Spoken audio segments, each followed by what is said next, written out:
Hello, welcome, Oh. welcome back to the Bardic Quest Talk Show. Particularly if you've been wondering where we have been for the last several weeks. Truth is, it's not very exciting. I had some internet issues and had no internet for nearly 2 weeks. That is all. But we're back now, and we got a lot to catch up on because there's been some busy times in the D&D news sphere, including a new UA drop and also, talking of drops, some D&D Beyond drops, which we'll be looking at in today's episode. Now, Callum, you were saying you don't know about this news. This is This is nice and new for me. hot take for you. I've got a little bit more time to have digested this. This was announced, I believe, last Thursday. So basically, what D&D Beyond drops is a new content library that they're launching. This is separate from the books. Basically, think of this as like, hey, this week you're going to get 10 new feats. Completely unrelated to any hardcover books or anything like that. This is just weekly drops of content. There's also going to be monthly drops as well, which are going to be bigger, more substantial. Okay. So this includes things like new character options, weekly encounters, so like like drop-in encounters, as it says here. 150 plus cosmetic perks. So this, by the way, is the past library of all the subscriber perks. So like your dice, your character sheet things, all available to you historically. So if you weren't a subscriber during that time, you can get access to those things. And 250 plus VTT components. So that's for D&D Beyond maps. So things like what they call their reveals, which is basically a way of showing art. So it's artwork that you can access, maps, things like that as well. So it's this big library, which actually they've been talking about. Part of this is about delving into older editions of the game and bringing old like spell options, things like that, up to 5th edition, basically. So they're mining the backlog, which I'm a really big fan of. I thought you would be. Yeah, I'm a really big fan of that. You can see some of the content in here. But there's going to be weekly drops, which are your smaller packages, and then your monthly drops as well. The downside, though, however, is the only way that you can access all of this stuff is being a subscriber to D&D Beyond. These cannot be shared alongside your campaigns. And normally you can do content sharing. So like, for example, if we're playing Out of the Abyss and I have Out of the Abyss, I can share that book with anybody that's in that campaign. These are not shareable. So you have to have a subscription, either hero tier or master tier. You have to have a subscription to access them. The good thing is, though, if you do decide that you want to use any of these feats, for example, and you put that on your character sheet, if you cancel your subscription, you don't lose the feat off of your character sheet. You just can't add any new ones on from this library of content. But equally, if you take it off and then try to add it later, you won't be able to. So it's not like you're having to pay your subscription to keep your feat on your character sheet. Once it's on there, it's on there. But you'll no longer be able to add it later. So that's kind of the headline, if you will, the kind of the overview of the whole thing. We can get into specifics in a minute.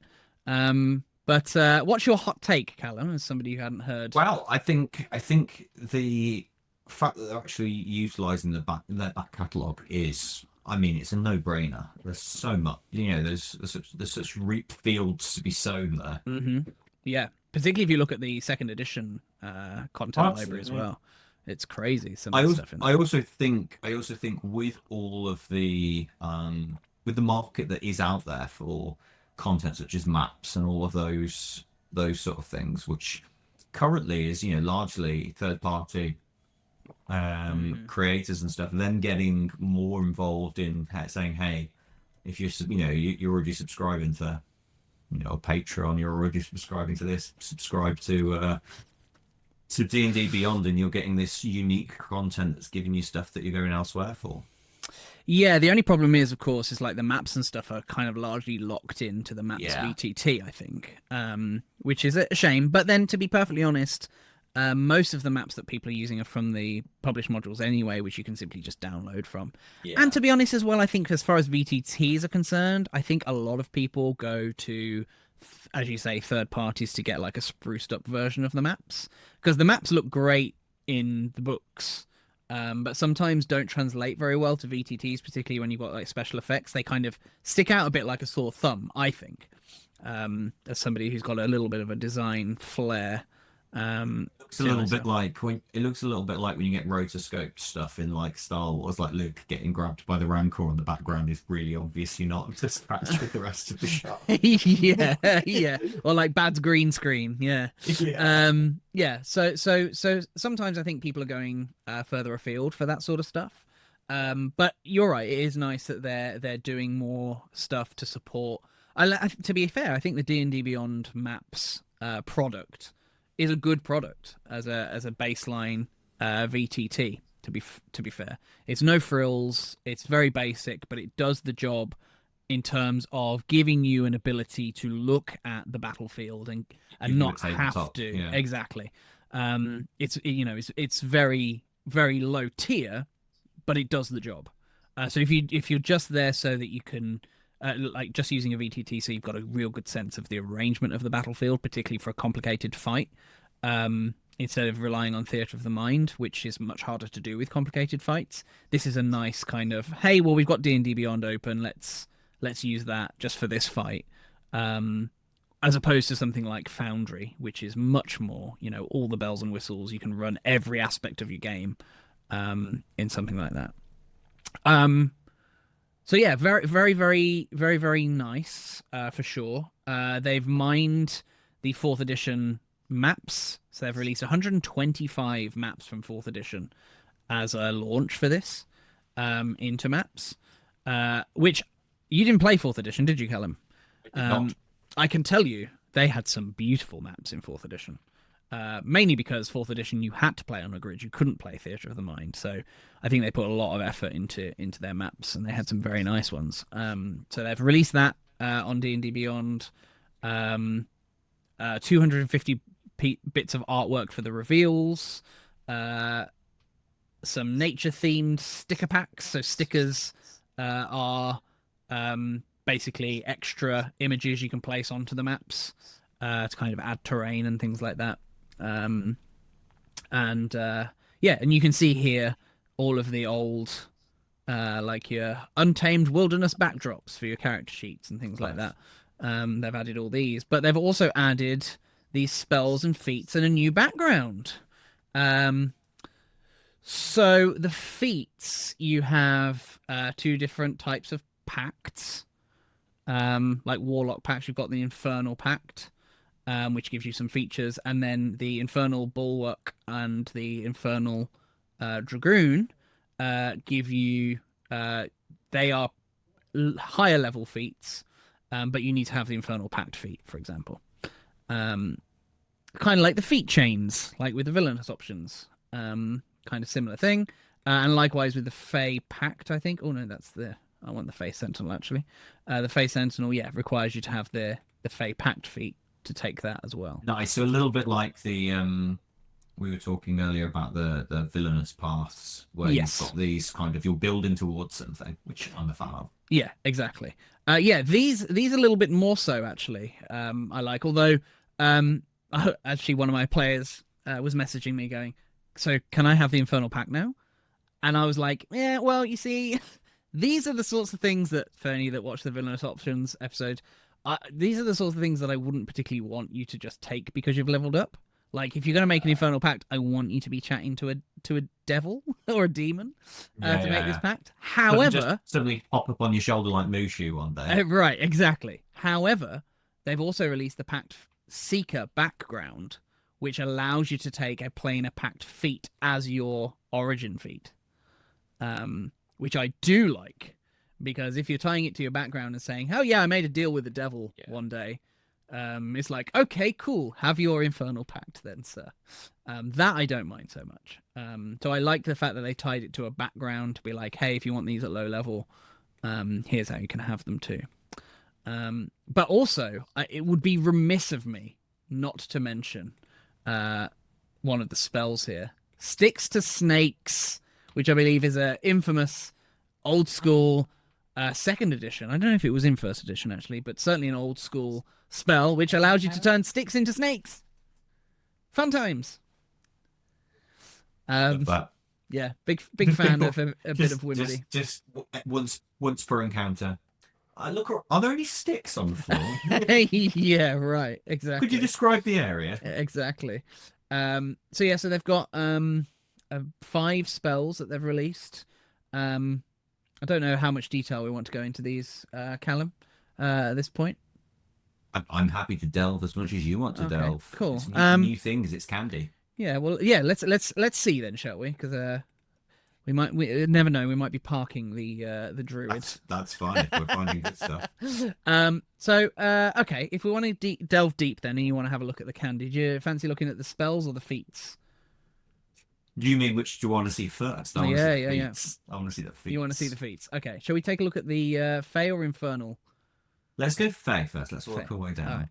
Right. So the Fey Pact then gives you. Obviously, you can take this from level 1. Which is nice if you're building that into your character. Yeah. You know what I mean? That you want it as that kind of origin. I think so. You kind of Warlock light. For yeah, exactly. Yeah. Warlock light. And this is also kind of why I say, like, I don't think multi-classing really has a place anymore in 5e. Outside of just purely mechanical benefits. Because you can be a warlock without being a warlock if you want. Yeah. Anyhow, so the Fey bond allows you to know Sylvan, which is very nice. And if you already know Sylvan, you get to choose another language. And you gain proficiency in the nature skill. You also know the Druidcraft cantrip, which allows you to create sensory effects, snuff out and light small flames, predict the weather, etc. And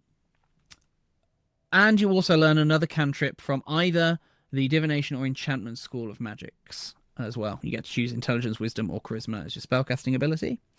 And you also gain access to Honeyed Words.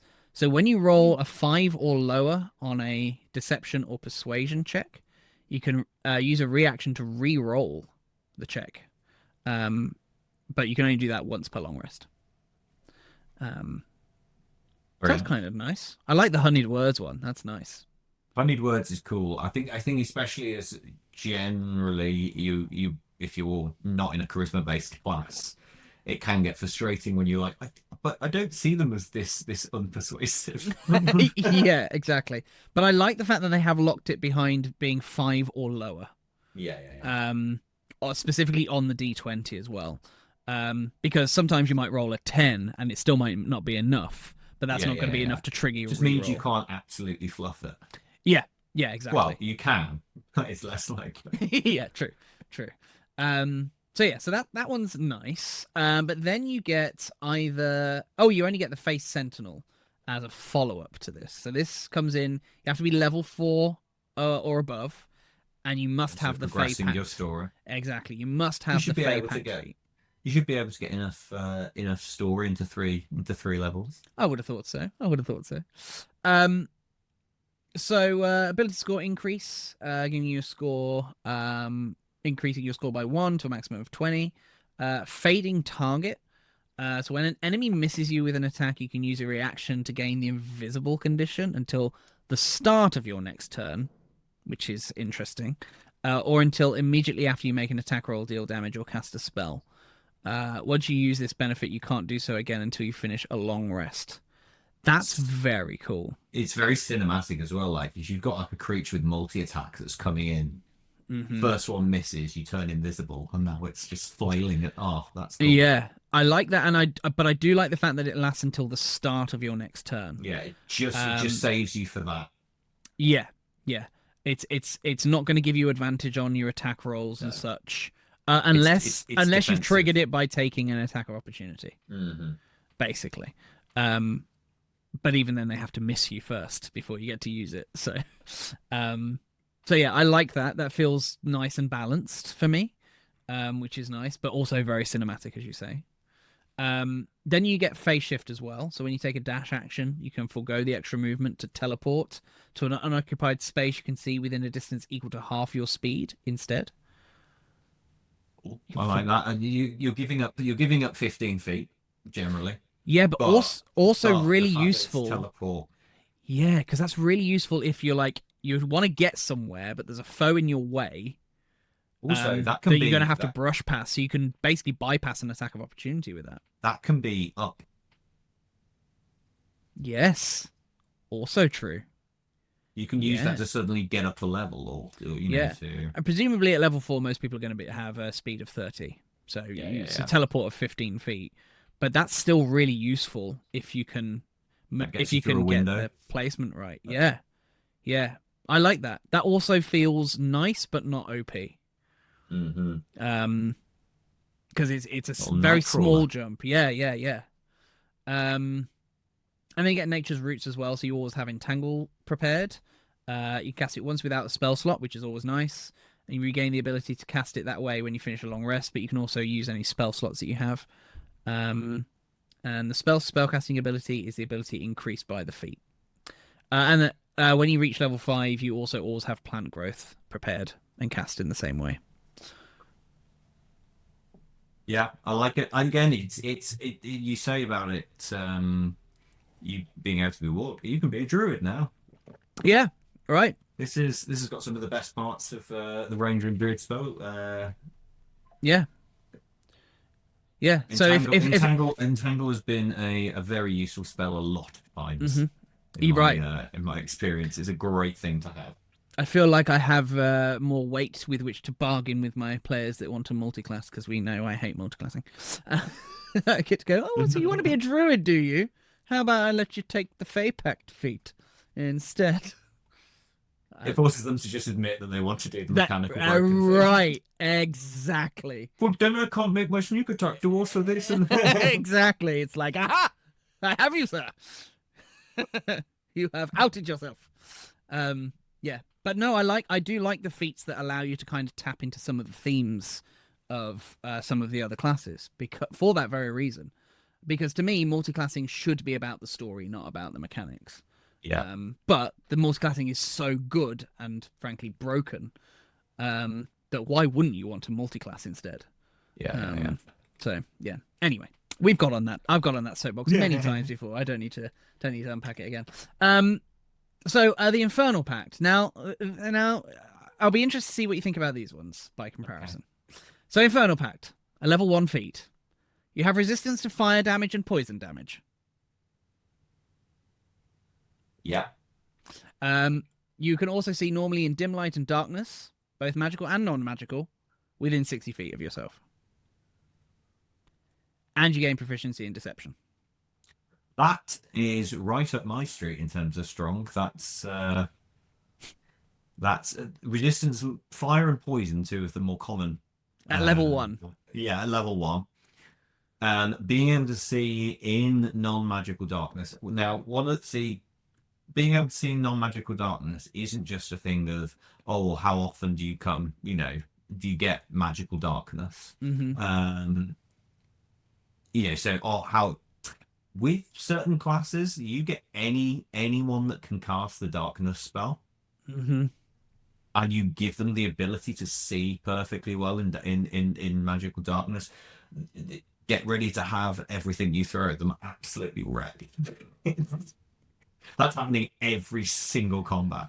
As somebody who used to play a shadow sorcerer, darkness was something I leaned so heavily on. Because it's like, yeah, I can fuck you guys up. I got out in some really sticky situations with darkness as well. We ended up in a fight that we were completely outnumbered in the middle of a jungle. And it was like, okay, darkness on me. Follow me, guys. Oh, if you can. I just grabbed everybody and was like, run! Let's go.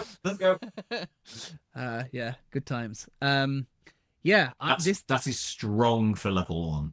Right. Exactly my feeling too. This is strong as. Now, I think it's worth noting as we go through these, that these, as I understand it, have been put together by the D&D Beyond team, not the D&D design Right. team. Yes. As so I they haven't understand it from the necessarily interview got- that I yeah. watched, I think that's what they said. Todd Kenrick, our former D&D employee fame, who used to do the YouTube channel, he interviewed the D&D Beyond team that put the D&D Beyond drops together, and I'm pretty sure they said that this was come from them and not the official design team. It I does have the believe. vibe of if this was on one of the homebrew Mhm. uploads, I think the feedback would be this should be level 4. Without any change. Like this is strong. Well, indeed, the first comment from Sadkoini, I'm not sure how to pronounce that, but who balanced this resistance to fire and poison and seeing through magical darkness? Meanwhile, the Fey Pact gets 2 cantrips and a skill check pre-roll. It's Yeah. tiered like a wedding cake, isn't it? You've got Yeah, three. You've got 3 lovely, lovely things in one. Yeah, yeah, very much so. So let's see how this scales up. So you've got 2 ways you can go with this, or I suppose if you want to, you can stack them too. So we've got the Infernal Bulwark. Read to think what this Yeah, so ramp up into. ability score increased for con and charisma, increasing by 1, maximum of 20. Your skin thickens, so whilst you aren't wearing armor or wielding a shield, your base armor class equals 10 plus dex plus the modifier of the ability increased by this feat. Well, so you can choose Constitution or Charisma to add to this. Yeah. Right. So if you are playing a con fighter, Mm-hmm. and you've put con as, so you can add you get a plus, +5 to that. Mm-hmm. Plus your dexterity modifier. If you've gone into that as well, you're looking that you could quite easily achieve an 18 armor class unarmored. Yeah. Yeah. Yeah. That's powerful. But Yeah. that on its own is would be enough for a feat. Surely there's not more, Wayne. Oh no, but there is. Infernal protection. You always have Armor of Agathis prepared, which is a very nice spell, giving you 5 temporary hit points and allowing you to dish out some cold damage when something hits you with a melee one attack. of the coolest warlock spells. Oh, it's very cool. I do love Armor of Agathis. So you can cast it once without a spell slot. You can cast it that way once per long rest. When you cast it without a spell slot, you can cast the spell as its level 2 version, and it deals fire damage instead. So you get 10 temporary hit points, and it deals fire damage instead. Now, I like that. That's cool, that it deals fire damage. It is cool that it's a specific. Mm-hmm. It's very, very thematic indeed. Yeah, that I like. Flaming Armor of Agathis. Very cool. You also can't cast the spell using... Oh, you can, sorry. Also cast the spell using any spell slots you have at the appropriate level. And you also get Vengeful Surge. So when a creature you can see within 60 feet of yourself forces you to make a saving throw, and you succeed, you can take a reaction to deal 1d10 fire damage to that creature. Which is very, very cool. I'm trying to think if there are other examples of that specific mechanic. What, of the force saving throw? And then being able to do some back. We've had things where when they miss you with an attack, you can with parry and things like that. This is like a magical parry, and that's really cool. That's really, really cool. Yeah, I like it. For a level 4 feat, though, this is jam-packed. This is jam-packed. You're obviously, with that, you've taken Infernal Pact, so you're already really benefiting from the feat system. Have you seen this first comment? This seems mildly broken. By level 4, I've taken 2 feats, but really it feels like 6. Yeah, right. Yeah. Interesting. Okay. I won't delve too deep into the comments, but yes, I think that sums up my feeling. This seems mildly broken. Wow. All right, and then we take a look at the Infernal Dragoon, which is either another option. Basically, it's the same prerequisite. It's level 4 minimum plus Infernal Pact. Cool. So you can either stack these later, or you can take one or the other if you don't want to go too far down the Infernal Pact route. But again, con charisma score increase of 1. You get Devilish Aura. So your close association with diabolical powers unsettles others. You can take a magic action to manifest an aura of fear. A 30-foot emanation. Each creature makes a charisma saving throw. On a failed save, has a frightened condition. On a successful save, they're immune for 24 hours. Wow. Fairly simple. Yeah. Quite like that. I think for level 4, that's not terrible. No, I think the ability score increase as well. It's the same as the previous feat. If you took this with the bulwark, then that's another opportunity to raise your armor class. Right, and it's an action to trigger, so it's basically an action to try and give a ton of creatures the frightening condition, which I don't think is terrible. No, I think that's cool. It is an action, like I say. It's not like it's just a thing. Yeah, and it's a one and done, so it's a burst. It's not like you're concentrating on it for like a minute or whatever. Devil's Favor. This is cool. You can call on your Infernal Patron to aid you. When you take a D20 test, you can add a +2 bonus to the roll. Once you use the benefit, you can't do so again until you finish a long rest.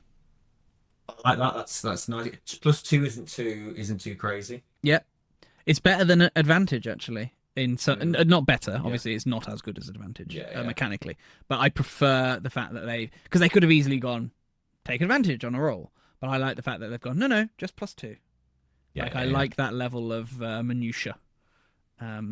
Because I feel as though 5e sometimes tips the hand slightly. It's like they're mildly influencing something. Right, exactly. I feel like 5e does lean a little too hard on the advantage and disadvantage things sometimes. So I'm always like, oh, when I see something that's like, no, we're just going to give you a little bonus instead. I'm like, okay, cool, respect. And then you have Diabolical Empowerment, which means you also always have magic weapon prepared. You can cast it once without a spell slot. You regain the ability to cast it that way when you finish a long rest. When you cast it without a spell slot using the feature, the spell's duration becomes 8 hours as opposed to 1 hour. Nice. You can also cast a spell using any spell slots you have at the appropriate level, charisma, etc., etc.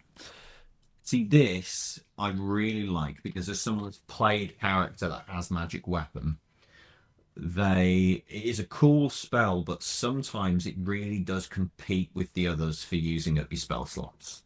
Yeah. And it is one of the ones where I've ummed and ahed about using it. So to not only have a free use of it, but to make that use better, really, I think, pushes magic weapon up into something that I would use a lot more often. Yeah. Who's the magic weapon on the spell list for normally? Oh, pretty much everyone. Okay. This is probably my favorite in terms of balance out of them all.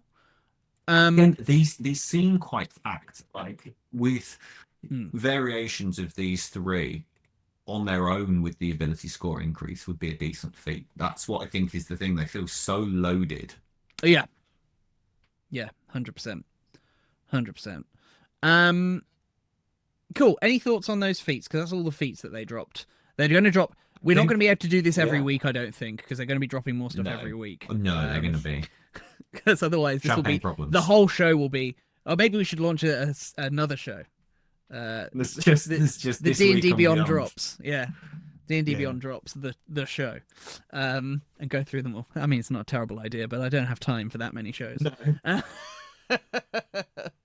But yeah, what do you think? I like them. I think they're very thematic, obviously. I think it's cool to be able to, because one of the coolest things about the Warlock is the aesthetic, is the theming and all that kind of thing. And I've had characters in the past where I've wanted to do a different class and gone, but if they're supposed to know this background, they should probably be a Warlock. I'm like, no, but I don't always want to have to be, to go down that. So to give you this thing where you can be connected to the, Infernus or to the Fae, without, having to lean into one of, the classes that more naturally does. It's really nice. Yeah, I'm a big fan. I'm a big fan of the flavor of them. Spells? we'll get into overall thoughts about D&D Beyond drops once we've looked at the spells, because I do have some thoughts. Yeah, this is interesting with Um, spells, I think. yeah. I always, on my, as a DM, I always get a bit squeaky butt when I see that they're releasing new spells. I, Uh-huh. any new book that has new spells in, I turn that page with dread, thinking, right, what And am I can I players say, about to find? particularly with 5.5, Yeah, they have the no chill. yeah, the no chill. Right. Let's take a look at Astral Flood, shall we?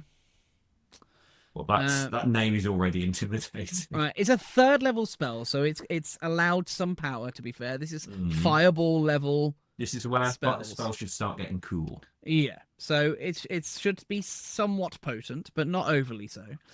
So verbal, somatic, and material components, but the material components don't have a gold value, so no limitation there. It's evocation, a dex save, and for cold damage. So you channel energy from the astral sea to unleash a torrent of magic from you in a 30-foot cone.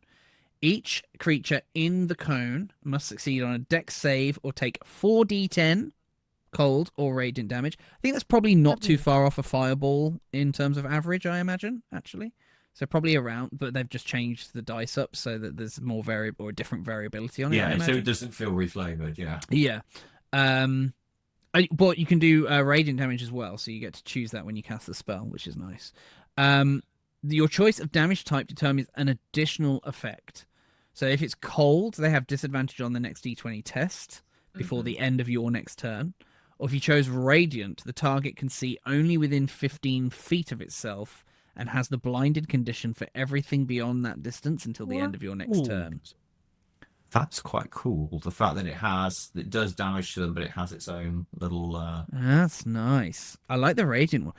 Don't think I've seen a thing that's basically like, yeah, you can see within this space, but not beyond. Yeah. That's cool. I feel like Astral Flood. This feels like this must be an old spell to have that sort of mechanic in it. Yeah, it does feel it feels something quite specific and epic, doesn't it? D&D. Is this an old spell? Senses are tingling. Yeah, it feels like it's an old spell because I've not seen that mechanic before. I can't see anything from a quick Google. But then mostly everything is people going Astral Flood spell from D&D drops. Yeah, I can't see it. Nothing's jumping out as this being an older spell, to be fair. Although, as somebody that runs games on Foundries, I'm like, how the hell am I going to program that into Foundry? Okay, I'm gonna have to wait a few weeks for the community set. Yeah, right, exactly. But I don't feel like that's overly potent. I want to do a dice check. Dice odds calculator. I can't remember what the website I used to do was, but you could see the odds. Is it this one? Dice. Oh, any dice. That's it. Highly recommend this for anybody that does a bit of game design that wants to see the odds. So, is it 8d6 for a fireball? 56 is about 36 damage on average, I think. Yes. So, yeah, your peak. Oh no, that's 4d. That'd be 8d8. What is it? How many? Your Fireball is 8d6. That's a real. you have an 8% chance of hitting 28 damage on an 8d6. Yeah. All right. And this is a 4d10.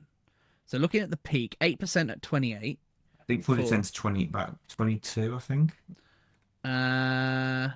Oh yeah, this is slightly weaker. Yeah, 22's your mid, but it's a 6.7% chance. So what they've done, I think, is because of the additional effect, they've reduced the damage to account for that. Your peak is lower. Cool. Let me have a look at this. Let me get oops. Let me type in here. Yeah. Okay. So you're basically getting what I think is quite cool with Astral Flood is that you're basically getting a less powerful but interesting version of Cone of Cold. Sure. Yeah. Cone of Cold is two levels early. which is nice to have that kind of. What's the damage on Cone of Cold? 8d8, which is about 36 damage. Okay. Yeah, so even by any form of comparison of those, they've flattened the bell curve. Yeah. So you're not peaking as much, but that's to account for the extra effect, presumably. Yeah. I think It's that's cool. pretty good design, to be fair. Well placed. Yeah, I think so. I like that. I'd use it. Yeah, I would. Buzzing Bee. Now this one feels like an old school spell just from the name. It's got an old name, yeah. Yeah, so first level spell, an action to cast 120 foot verbal somatic material, but the material's not got a gold thing. Concentration up to a minute. Conjuration. You call forth a noisy spectral bee. You target a creature that you can see within range. The bee hovers around the target, distracting it with loud buzzing. For the duration, the target has disadvantage on perception checks, stealth checks, and con saving throws to maintain concentration. I love that. In addition, the target cannot benefit from the invisible condition.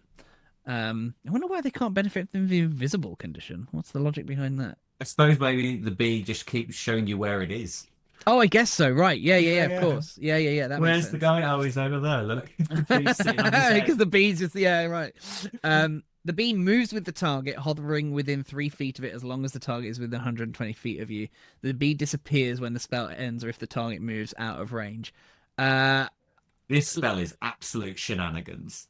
But this is what old edition spells were like. I love this spell immediately. Yeah, this is what older spells were like. There's so many uses for this. Distracting guards while you're sneaking past. If you've got you're being attacked by some sort of stealthy assassin sort of thing, you can be like, right, that one can't get. You've just blocked invisibility. This featured in the 3.5 spell compendium, by the way. This is I think one of the good things that this does is often spells are competing for, space in your prepared spells list. And there are some amazing spells that don't get chosen because they're really specific. How many times have people gone, I really wish I had Water Walk right now, but I didn't foresee this this scenario coming up. This is a spell that can be used in a lot of scenarios. 100%. This is an easy pick for me. Yeah, I really like this spell. But yeah, a 3.5 spell as far as I can see. I can't see anything from earlier editions, just on a quick Google, but I could be wrong. But definitely featured in 3.5. So nice to see them dig in for that. But yeah, you can, as you say, pure shenanigans. And I like when the mechanics are very clear on the narrative. And this is one of those spells, which is why I prefer older edition spells and so much stuff about older editions, where it's like, this feels like this is narrative first. They were like, right, you're summoning a buzzing bee to annoy somebody. When what's the mechanical effects and what's the mechanical impact of that, as opposed to we're making a spell, we want it mechanically to do this, and then we're going to it really feels like it's been led by or it's done. See, it's on the wizard spell list, so if I'm playing an arcane trickster rogue, I'm considering this as one of my wizard spells. 100%. Distracting guards, picking someone's pocket while they're swatting at the wasp. Right. To be honest, this does fit. I'm surprised they've not put it on the Bard spell list, because this feels quite bardy, actually. It does. Kind of it annoying really feels thing. like it should be on the Bard. Yeah, but no, they haven't gone for it. But I can understand why. The disadvantage on Constitution saving throws to maintain concentration. That's my favourite bit of that spell. Let's continue the thing of, if it was an arcane trickster, this makes you a bloody mage hunter. Right? Do you know what I mean? You're trying. Yeah, that's. But I think that's why it makes sense for it to be on the wizard spell list as well, because it's like, concentrate, will you? Summoning a bee is a very wizard way of trying to fight another wizard. Right. It definitely feels like Merlin out of Sword in the Stone kind of wizard duel. bit whimsical. Any spell that adds these sort of shenanigans is I'm a fan of. Yeah, same. Well, talking of shenanigans, this is another good one. Insidious Rhythm. So this is another first level spell. This one is only for bards. Yeah, I could have guessed. Action to cast 120 foot. Verbal and somatic components, and no material components. Concentration up to a minute. One creature of your choice that you can see within range hears a haunting yet catchy tune that continuously repeats in its mind. The target must succeed on a wisdom saving throw or have disadvantage on intelligence checks and on constitution saving throws made to maintain concentration. At the end of each of its turns, they get to repeat the save, ending the spell on itself on a success. I'm just thinking of the fun that James would have had with this with Sergey. Right. We'd have got copyright strikes so many times. Right. I love the flavor of this again. Insidious Rhythm. This I'm going to just hum an earworm. Yeah. And it is one of those things haunting yet catchy tune. Haunting. Yeah. It's one of those things I don't want to set the world.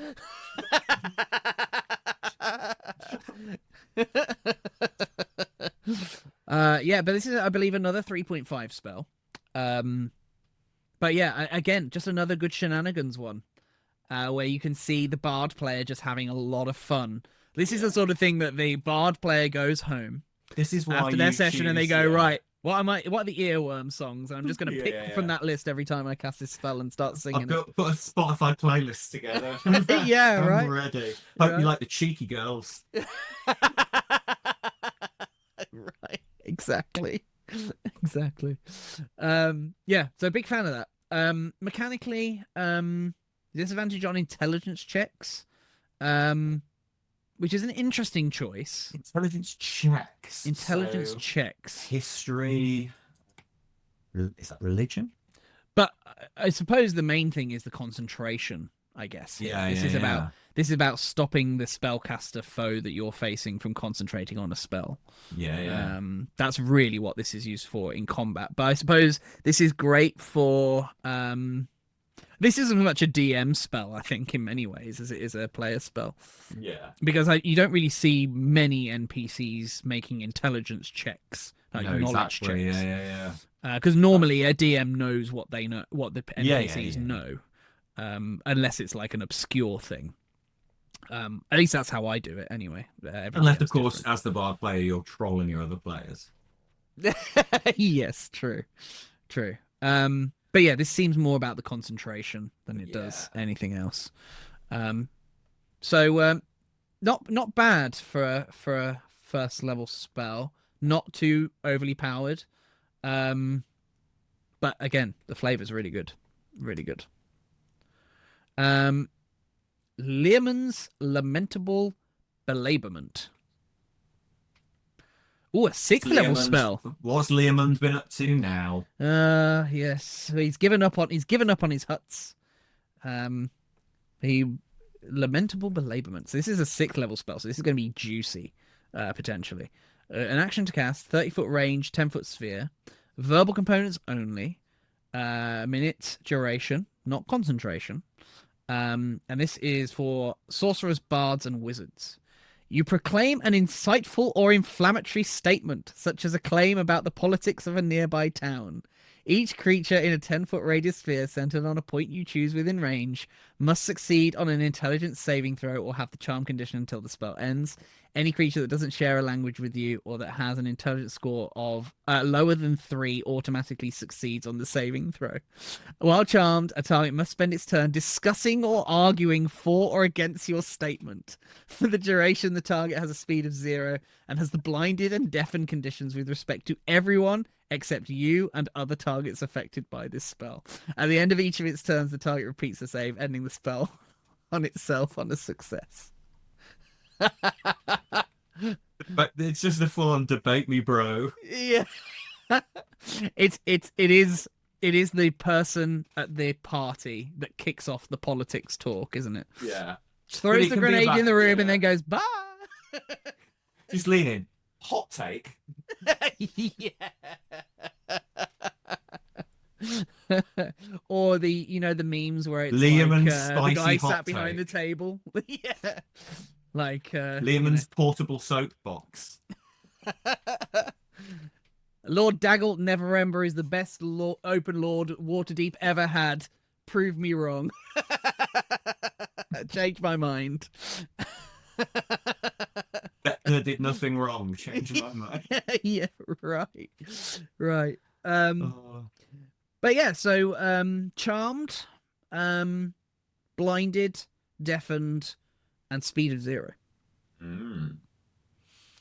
What do you think? What is in 5.5? Because I know we have amongst certain species characteristics and stuff, you have like either resistance or immunity from the charm condition. How common is immunity to charmed in 5.5 compared Immunity to to charmed? Because there are a fair few creatures that for whatever reason couldn't be charmed in I don't think immunity to charmed is a massive thing. It's normally things for like constructs or undead. I think. I don't think you can often charm an undead, although actually, I'm more confident on the constructs than I am the undead on that. Yeah, but I think that's fine because you have those things where you go to cast a spell and you think, do I think this thing's gonna have immunity to this? You're not going to cast fireball on fire elementals and things like that. But generally, when it comes to stuff with charmed, I think you can tell by looking at the thing if it's going to have you're not going to try and charm a skeleton or actually no. I think I might be wrong on the undead thing. I've just looked it up, and even zombies are not immune to being charmed. Oh, that's cute. Dancing zombies. You can thriller. Oh my god, you can thriller if you use the if you use the dance. If you use the dance on the rhythm. Yeah. Insidious rhythm. Where does a zombie fall on the intelligence scale here? I do love the fact that they're like, if it's low intelligence, they're not even going to engage in debate. I was going to say, can you make a zombie debate? That's well, they do need to understand a language. Any creature that doesn't share a language with you. Now, it doesn't say they have to specifically speak it, though. Understands common but can't speak with the zombie. Its intelligence... a zombie actually score lower than 3. So actually, no, a zombie has a score of 3. So I don't think you could with the zombie, though, because... It wouldn't be able to debate because it can't speak. It would just make incoherent babbling noises back. Yeah. Yeah. I think they need to be a little bit clearer on whether or not they need to be able to speak. Yeah. But otherwise, I think this is fine. The good old Bugs Bunny special. I see. Keep them talking long enough. Yeah, right. But no, I really like that. Is it too weak for a 6th level spell, though, do we think? I was going to say, I'm surprised that it's level 6. This, though, I think is an older spell as well. This sounds like an older spell, so I'm going to look that up. AD&D. AD&D. That's probably why it's so high level, then, I imagine. I can't quite see the level on the website that I'm looking at here. But yes, I think... Oh, here we are. Ian World have done all of the work for me. That appeared in the original Unearthed Arcana book. Which is actually... Oh, they've actually placed it a level higher. It was originally a 5th level spell, according to Ian World. I don't see... Unless I'm missing, maybe in the comments you can... So why it's so? I suppose the fact that it's quite a subtle spell to be able to use. Yeah, you only need verbal components. It allows it for more and it allows it for more social encounters kind of thing than Yeah, like this is a really good spell for if like you're doing like we did in one of my games. Not that I'm running. I was actually playing in this one. We did like we were like a thieves guild. We're trying to break in. Well, we've infiltrated a party, and we're trying to. It's basically we were playing D&D Hitman, where we had to basically find somebody and get them out of the party against their will without being caught. This is a perfect spell for that sort of thing, where you just go into the party and it's like, oh, I can see the target, but I need to make sure nobody sees me getting the target out of here. So yeah, hot take, discuss.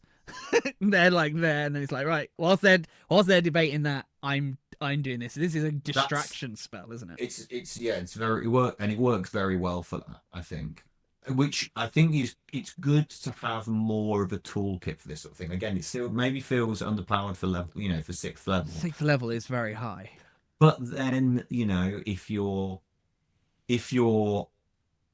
in a session that combat's unlikely to happen because you're doing a long, you're it's a lot of sneaking, a lot of social encounters and stuff.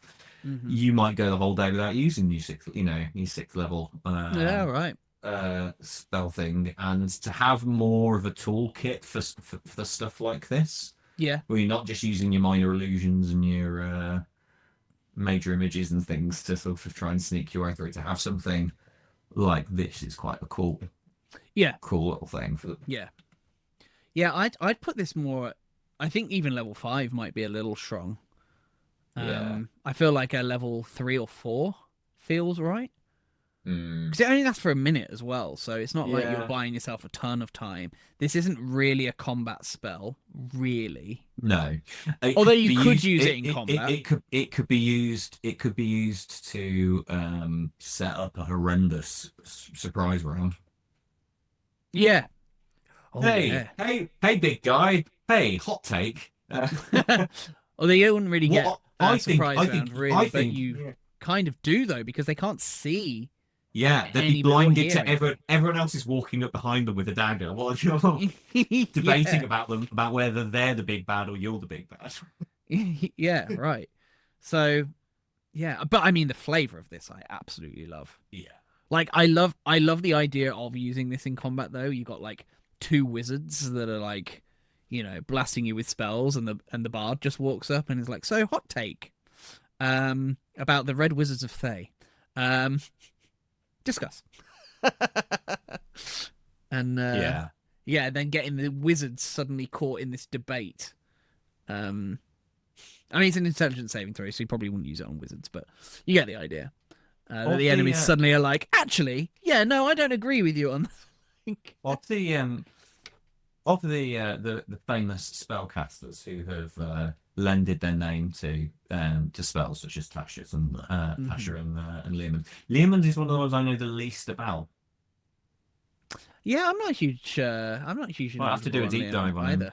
I feel like he's one of the original band of wizards, maybe. Like Melf and. We know his tiny hut. He's got his secret chest and his trap. Isn't his trap like it's like a trolling spell? Yeah, Leomund's trap. Yeah. He is from Orth. So that suggests that he's like of the original crew, kind of like Melf and that. So like Greyhawk, setting. But yeah, I'm not overly familiar with Leomund lore, I must admit. Yeah. Anywho, cool. So we like Leomund's lamentable belabourment then. Yeah, we're not sure about the level, but it's certainly something that. So finally, then, sticks and snakes, which I did touch on briefly, but basically, you can choose up to 4 non-magical sticks. This is a level 4th level spell, range up to 90 feet. Verbal somatic material, concentration spell, up to a minute. So you can turn any sticks no longer than a quarterstaff into snakes. Creatures that are holding a targeted object can make a charisma saving throw, preventing the target from shape-shifting on a success. So you can be like, hey, that... Like, I love the fact that it's no longer than a quarterstaff. So a quarterstaff counts. Oh, so yeah. Absolutely turning people's quarterstaffs into snakes. 100%. That's going full Moses with them. Yeah, right. So this turns them into a venomous snake stat block, which is a CR 1/8. So a very weak stat block. Certainly for somebody that casts 4th level spells to be able to create, but you get to create 4 of them.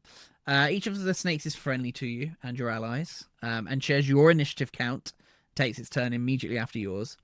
Till the spell ends, you can take a bonus action to mentally command any creature you made with this spell If the creature is within 500 feet of you, if you issue no commands, it takes a dodge action. So it's kind of like a beast companion for the ranger in that it follows most of the same rules. When the creature drops 0 hit points, it reverts to its object form, and any remaining damage carries over to that form. Now, here's a thing.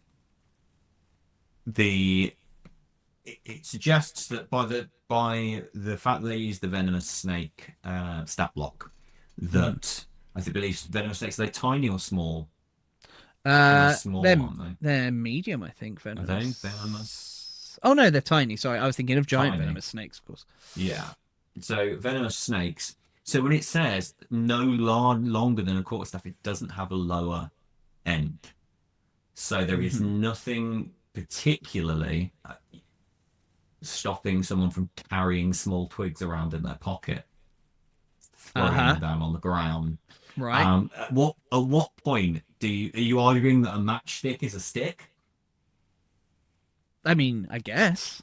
You're just using that essentially as a spell component. Someone's just got matchsticks, just throws 4 on the ground and go, snakes. Yeah. This is my box. This is my snake box. My snake box. My box of snakes. Yeah. Yeah. This is why I'm really glad that they're mining old spells. This, I believe, is from first edition. They're so flavoursome and creative. Yeah. Yeah, and that's what's missing from 5th edition spells, if I'm honest, is they don't have that kind of same whimsy that older spells a lot of spells these days feel a bit like flavors of laser gun. Yeah, or Dragon Ball Z powers. Yeah. That sort of thing. I want something that immediately is painting pictures in the mind.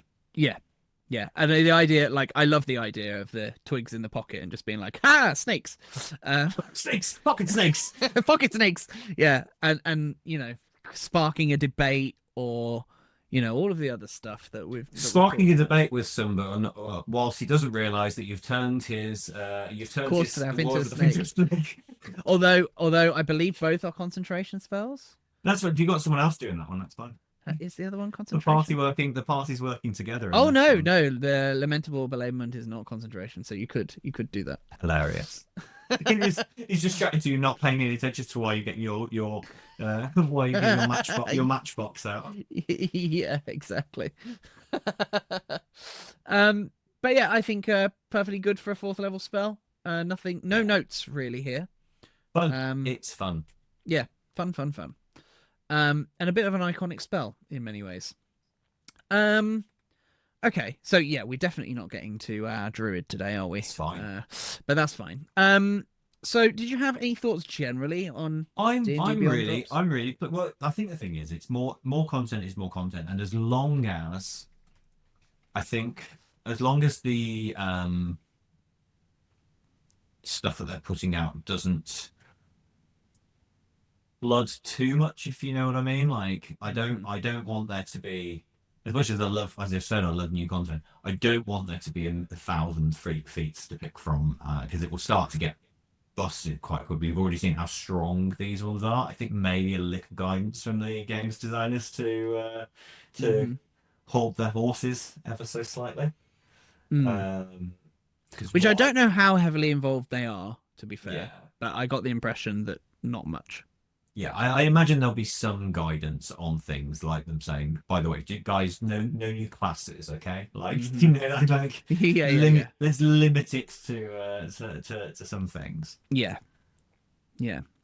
But the fact that I think one thing that's really good, and there's been a wise move of theirs, is the fact they've launched this with so much content already on it.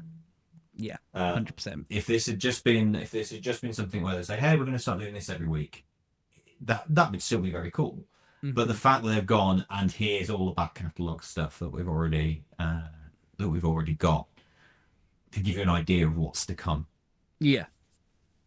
And I imagine they'll be cycling this around. So the next drop, I don't expect to be spells and feats. I expect them to have some other, to be looking at other aspects of the game a little bit. I think that'll be a side, because they can't release 4 feats every week.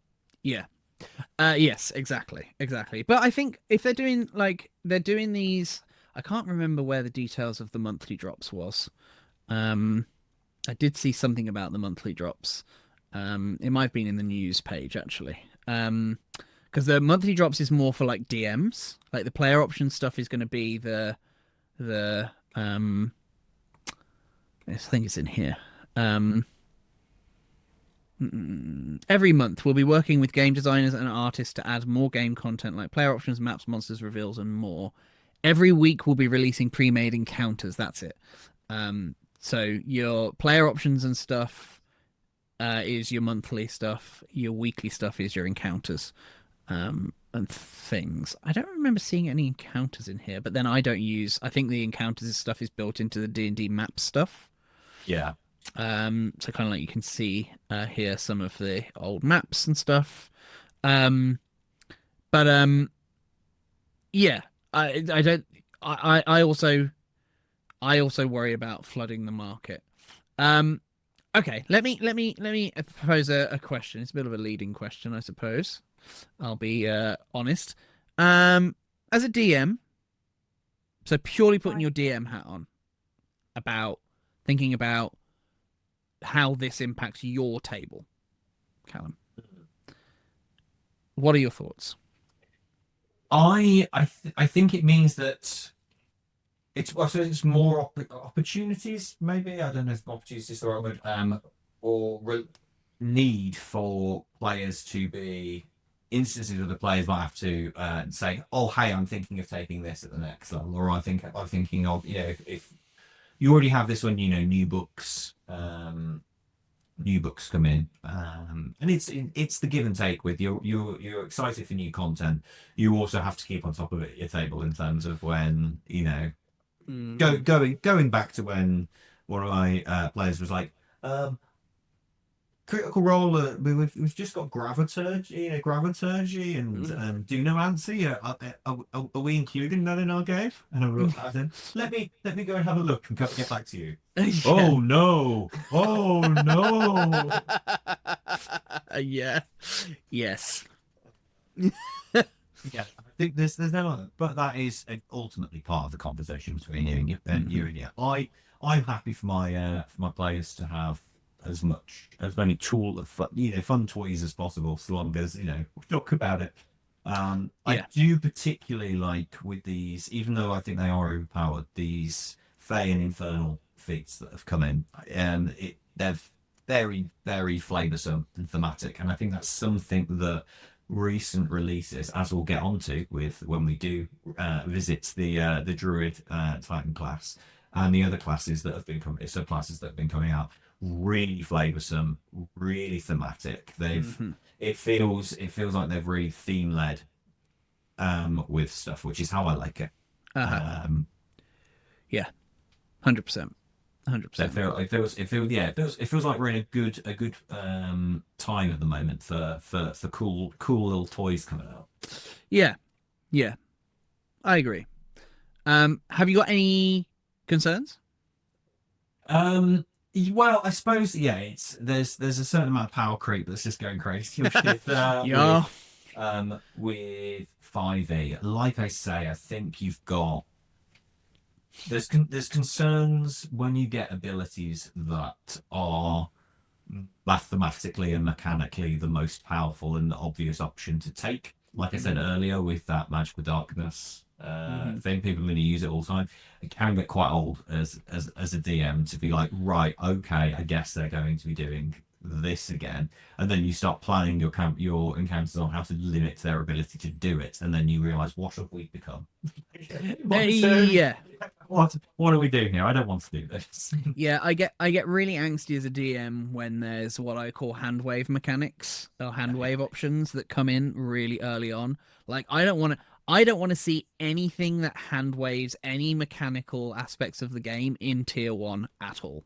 Yeah. Like to me that should be the hard fast rule. Like if it's tier 1, no hand wave mechanics, no problem solved. Like just none of them. Save that for tier 2. That's when those things should start creeping into me. Hot take. I'm not a huge fan of hand wave mechanics at all. I'm not a fan of hand wave mechanics at all either. I don't like them either. But that would be my compromise answer. Yeah, keep tier 1 sacred. I could go on a rant about characters that just cannot fail a certain thing. For me, it's cool if you're happy that you've got to that point. But I feel like you've actually removed something from the game for yourself. Yeah, hang on, I'm going to grab something now. As someone who has a bard that cannot roll lower than a 15 on his persuasion. Well, thank you, because I was going to call out something very specific in 5th edition, which has caused me no end of problems at my tables. So buying magic items, right? I'm going very specific here because this very much speaks to what you're talking about. The soapbox is out. So buying magic items, right? Do you believe in being able to buy magic items? In certain scenarios, and only largely in the capital city or somewhere, or Sure. a city. Yeah, they're very magical item shop. Very rare. Sure. So I generally follow the Xanathar's Guide to Everything buying magic items rules, partly because I think they do a good job of abstracting it out, to be like, hey, yes, magic items are available, but it's more like art dealing. Like you can't just go into your local Tesco's and be like, "Hey, I'm going to buy a plus." I'm going to go onto the magic item count. Yeah, it's more like, no, I've got to spend a week. I've got to make contact. I've got to, book my appointment. I've got to, grease some palms, and then hopefully they've got what I'm looking for. Is basically what they've abstracted out. I think they do a very, very good job of it. That's good. But let me read the following to you, which is my biggest problem with these rules. And I come up against this all the time. If the characters seek a specific magic item, first decide if it's an item you want to allow in your game. Which I think is a good caveat, but, no DM wants... I'm guessing this will be the bit I point to. Oh, right. That is your get out of jail free clause. Okay. However, you don't want to be the bad guy either, right? So it's always a bit tricky to balance. You don't want to just be like, nope. However, so let's assume that you're allowing the magic item here. If so, include the desired item amongst the items for sale. So basically, a random number of items become available for sale. Basically, now this is all decided. The success of this is decided on a persuasion check. Okay. If the item they're looking for is common, they only need to roll a 10 or higher, which I think is fair enough. And then it increases with rarity by 5 DC 5 increment, which means that if they roll a 30 or higher on their persuasion check, they can basically choose a legendary item. I have basically said on all of my tables, like, yeah, you can get a lead to where you can find one and go and a side quest to get one, but there ain't no legendary items for sale for a 30 persuasion check when a bard can get that easily by level 15. Yeah, that's nuts. Just like, do you know what? I think it's time for another shopping trip. Yeah, exactly. I mean, obviously you have to have the money to get it, but yes, but I in my of many years experience as a DM have yet to build a well-functioning economy. Yeah. You got my first campaign. Things got out of hand fast. It gets so out of hand so quick. They were like crypto boys. They were... But yeah, no, I don't like hand waving mechanics either. So to see something like Devil Sight being available to you at first level, to me, I'm like, nah. That's far too hand wavy. As some player character that doesn't have regular dark vision, right? Having magical sight and that's strong at level 1. Right, and that's where I worry with these. To be fair, but I think it's the open to abuse is the thing, and then ultimately it all comes down to another conversation at the table. But I don't necessarily want to have to keep having this conversation. Well, this to be honest is my main concern. Exactly what you've just said there. I was one of my players he's an optimizer. a recovering optimizer is what we've called him, because I'm trying to teach him the ways of narrative first RPGing. Because which, you know, there's nothing wrong with being an optimizer, but our play styles are very different. So I'm kind of like, come with me, let me show you the ways of narrative storytelling. Which, to be fair to him, he's very much going along with. But we have referred to him as a recovering optimizer. But he messaged me pretty much as soon as he's landed, being like, please let me take an Infernal Pact, please. And he was being very tongue in cheek about it. But I said to him, I was like, yeah, the only thing about this D Beyond drops thing is I feel like I now have to put together, you know, in like your Magic the Gathering and your trading card games, they have the forbidden list and the limited list, and the like. I feel like I'm now going to have to every month build this database of options. Policy update. You know, right, exactly. And I much prefer being able to be like, hey, if it's not in these books, you can't have it. And you can't do that with something like D&D Beyond drops unless you were just like, no drops. Which seems less fun. I don't want to have to be like, no drops. There is, and it is, but I suppose that is the price to pay for getting all this lovely new stuff, because I guess so.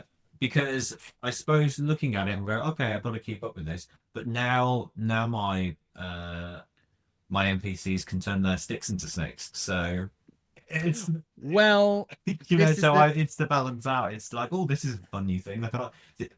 That's how I'll be introducing that to my players. To be honest, this is kind of my workaround too, right? Yeah. So I've decided with 5.5 because they're just barfing out all this content. And some of it really unbalanced to fuck.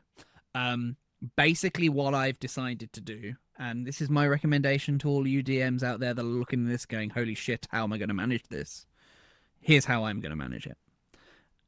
Basically, I'm still going to just be like, hey, anything here is like, anything in these books is fine.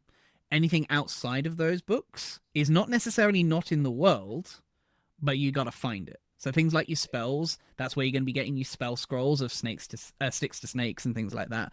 So it's like, here, it's there, but you've only got it because it's dropped in the real world. I've dropped it in, not something that you can just be like, hey, here's the thing. Same with like the Infernal Pact. Like you can take it as your background, but if you want to take it as a feat, like go summon a devil. Go do the things you need to do, which by the way is in the back of Descents into Avernus, if anybody wants to know. Go do the things that you need to do, which I think includes committing murder on an innocent life and things like that.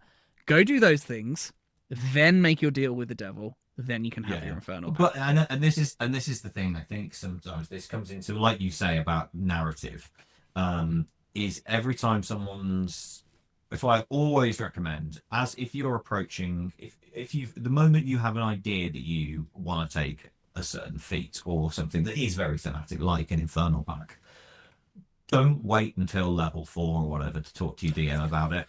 100%. Have that conversation with them and watch how the story evolves. 100%. Watch how immersed you suddenly become when you've given the DM now foreshadowing for this thing happening, and they have now got a new narrative tool and toy to play with. Because do you know what? Sometimes we need those. Right. Oh, you've told me about a thing that would make you happy. Oh, thank goodness. Right, exactly. And I think, like what I said to my player when he was saying about the Infernal Pact, you know, I said, look, this is something that I'd want you to really be talking to a devil to get, not just because you've leveled up. But in those instances, I'm more likely to give you that feat as a bonus feat rather than as something you have to take as your level, because you've put in that time. You put in that time. You've done all of these things. This is an extra. This like treating it like a magic item as opposed to, you've got to wait until your next feat. A reward for engaging narratively with the game. 100%. Yeah. And that using D&D Beyond drops for things like that, and like dropping these unexpected spell scrolls into a game and things like that, like that's the sort of stuff that I think can add so many layers on. And just I think a tip for players in general with anything that's on a level up, not just feats, new abilities that are coming in. It's coming in on your new level. Don't wait until you reach that level and now you can suddenly do that thing to start introducing it narratively to your 100%. To whether it be a new fighting style, that you get a certain thing.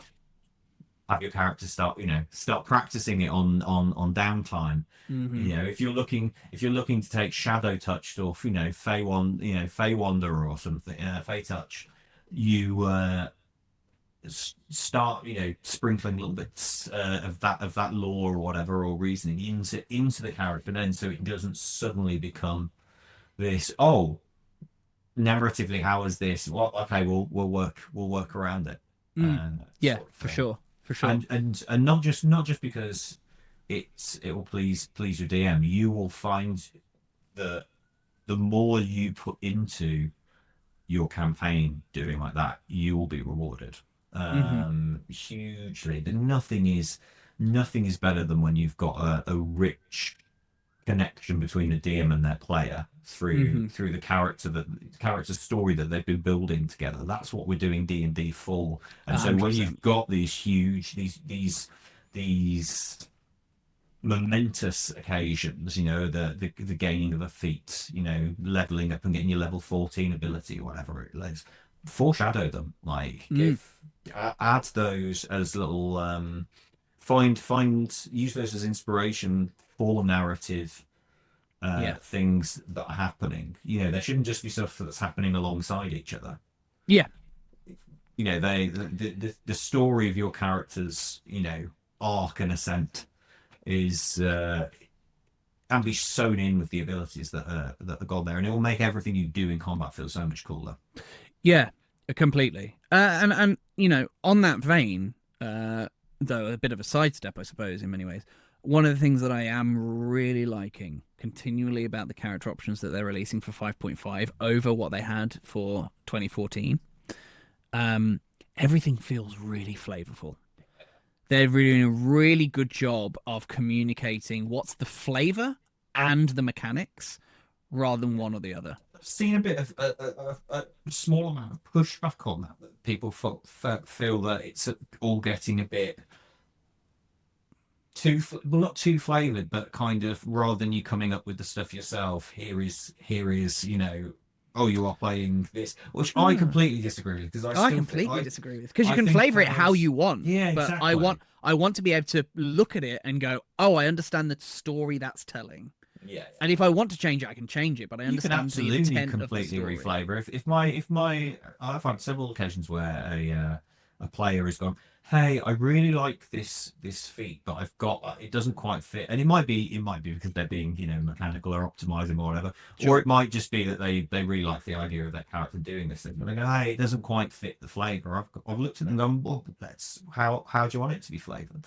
You know what I mean? It's yeah, and I've had some moments where players have come to me and been like, oh, I really I've had an idea for what I think would be a really cool narrative moment. I don't really know how we'd make it work mechanically, but this is the moment I'm picturing in my head. Can we come up with a mechanic to make that happen? Yeah. And then I'll look at their character options and I'll be like, the mechanic's there. You've got the mechanic to make it happen. Just reskin how you're presenting that mechanic, and you get that moment. And so you can easily reflavor the abilities to fit the flavor that you're going for. But I like the fact that I can pick something up and see exactly the story, like the buzzing bee.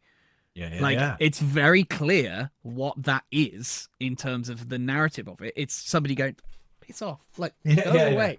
Stop it, whilst they're trying to cast a spell or whatever. That's perfect. And even that could be reflavored as much. That could easily be a bat or something. Right. Do you know what I mean? If you wanted to be edgy with it, or yeah, exactly. And I think if you said to your DM hey, I like buzzing bee, but it's not really fitting. It feels a bit lame for my edgy guy. Can I make a custom spell which is flapping bat? Yeah. It works exactly the same. It's just a bat instead. There aren't many DMs, I don't think, that would be like, no.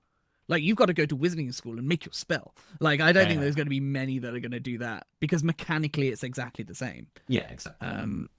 So, there's that thing, the old adage of flavor is free, which I'd agree with to an extent. Well, flavor till it changes things Yeah, mechanically. Like, I know exactly. I had a person that wanted to reflavor all of their spells to be a particular elemental damage type, because that was kind of, they were going to, and went along with that, and then started to realize how sometimes changing damage, You got to be careful. really You got to be careful. Well, Yeah. now that everything is fire, it's becoming quite a Yeah. There are people somewhere that have calculated all of the damage resistances and how many monsters are in the monster manual with various resistances and immunities and things like that.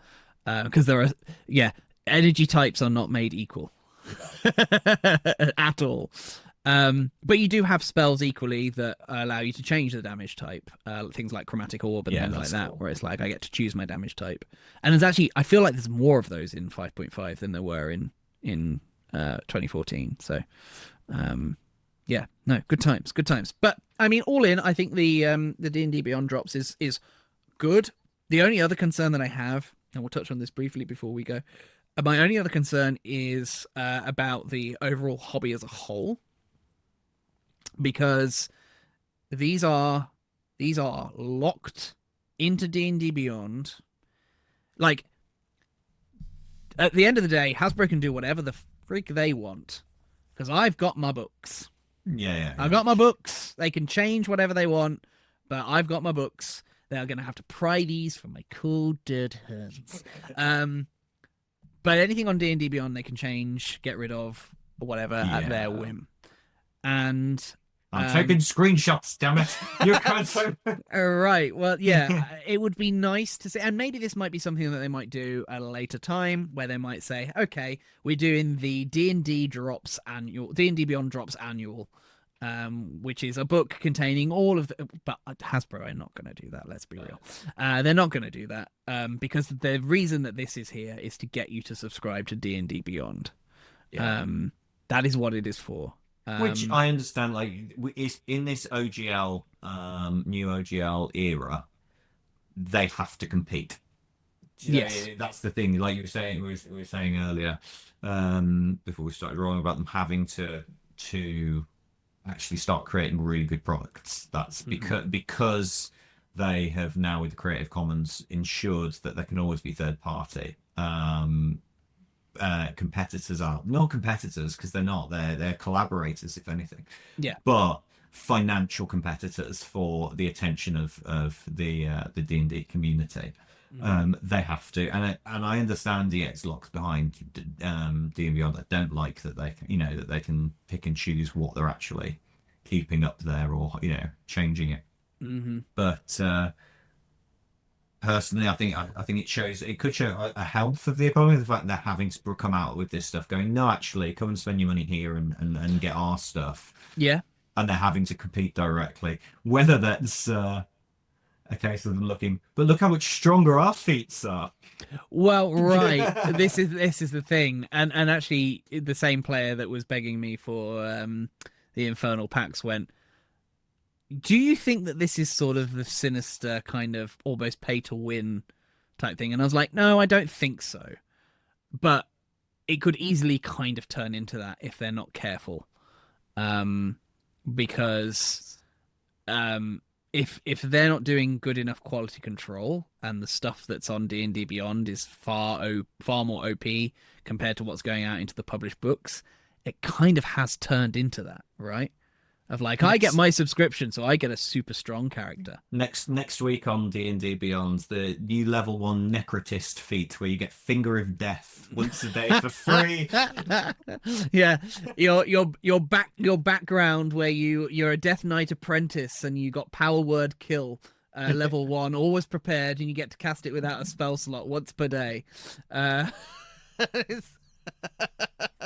But it could easily escalate in, not to that levels of ridiculousness, but it could turn into that, and that's a worry for me, because again, the onus then falls on the DM to then start being nope, you may have your subscription, but I think also one of the things that D&D Beyond, being the official part of D&D now, with that, need to be careful with that power creep, is that with it being an official product, it sets the standard.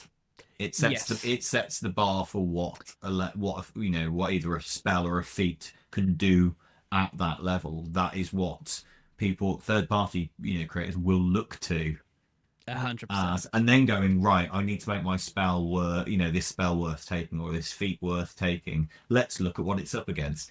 Oh, Infernal Pact is, wow, okay. Guess I'm gonna add a little extra into my a little bit of extra sizzle. Yeah, 100%. Yeah, it's a worry.